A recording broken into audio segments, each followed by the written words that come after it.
శ్రీ రమణాజీవాడి గారిని వేదికపైకి ఆహ్వానిస్తున్నాను.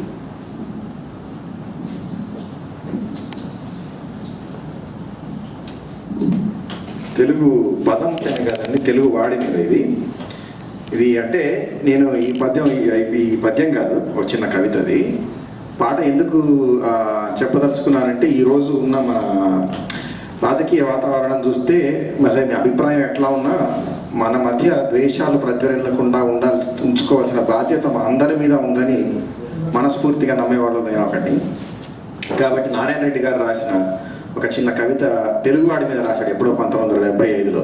చాలా కొంతమందికి తెలిసే ఉంటుంది కానీ మళ్ళీ వినిపిద్దాం అనిపించింది ఒకసారి,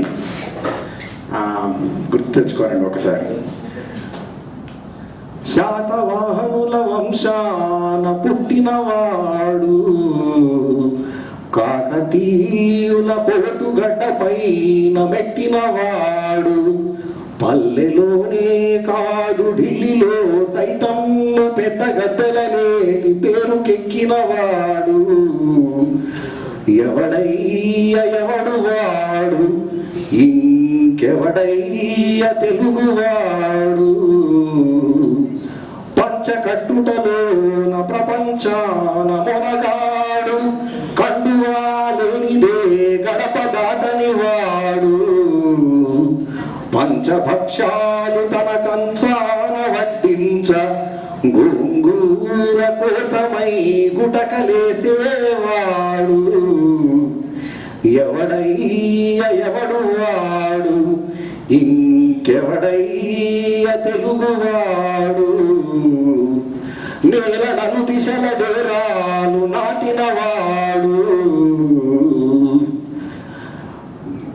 నేల నలు దిశల డేరాలు నాటినవాడు, అన్ని మూసలలోన ఇట్ట ఒదిగినవాడు, ఏ దేశమేగినా ఎందుకాలిడినా ఆవకాయ వియోగమసలె సైపనివాడు, ఎవడు వాడు ఇంకెవడయ్య తెలుగువాడు, మంచి మనసెదురైన మాలలిచ్చేవాడు, బాయి అన్న చేయి కలిపేవాడు, తిక్కరేగిందంటే డొక్క చీల్చేవాడు, చిక్కులెరుగని వాడు చిత్తాన పసివాడు, ఎవడు వాడు ఇంకెవడయ్య